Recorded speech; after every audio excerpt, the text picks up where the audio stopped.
এবার আমরা দেখো বলেছে কয়লার দাম 20% বৃদ্ধি পাওয়ায় একটি পরিবারের কয়লার ব্যবহার 20% কমিয়ে দেয়। এই পরিবারের কয়লার খরচ কত পার্সেন্ট কমবে বা বাড়বে? ঠিক আছে, আগের ভিডিও যে আমরা করেছিলাম সেখানে ছিল খরচ অপরিবর্তিত ছিল, মানে আমরা জানি সূত্রটা কি, খরচ ইজ ইকুয়াল টু মূল্য গুণিত ব্যবহৃত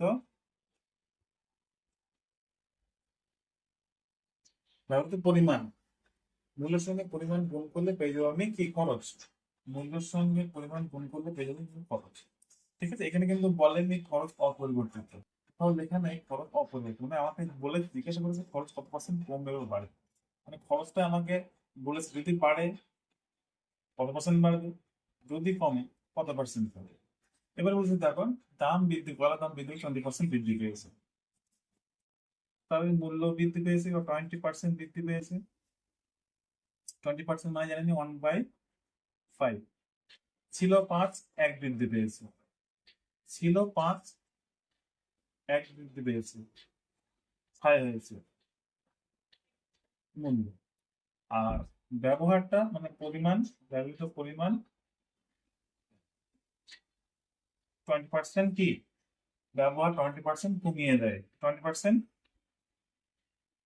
কমিয়ে দিয়েছে, তার মানে 1/5, ছিল 5 1 কমেছে,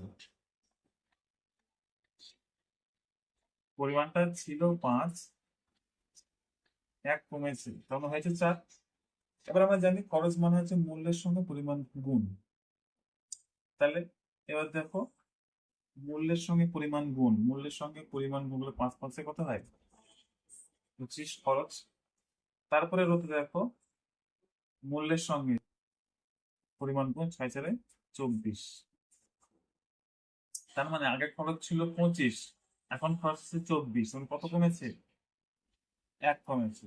তারপরে তাহলে কিভাবে হবে? সবসময় হরে থাকবে আগের মূল্য, মানে তাহলে 25 ছিল, কমেছে কত, 1 কমেছে, তার পার্সেন্টেজ করলে গুণ 100, কাটাকুটি করো 25 4 100, তাহলে সমান সমান 4%, তাহলে কয়লার ব্যবহার কমছে।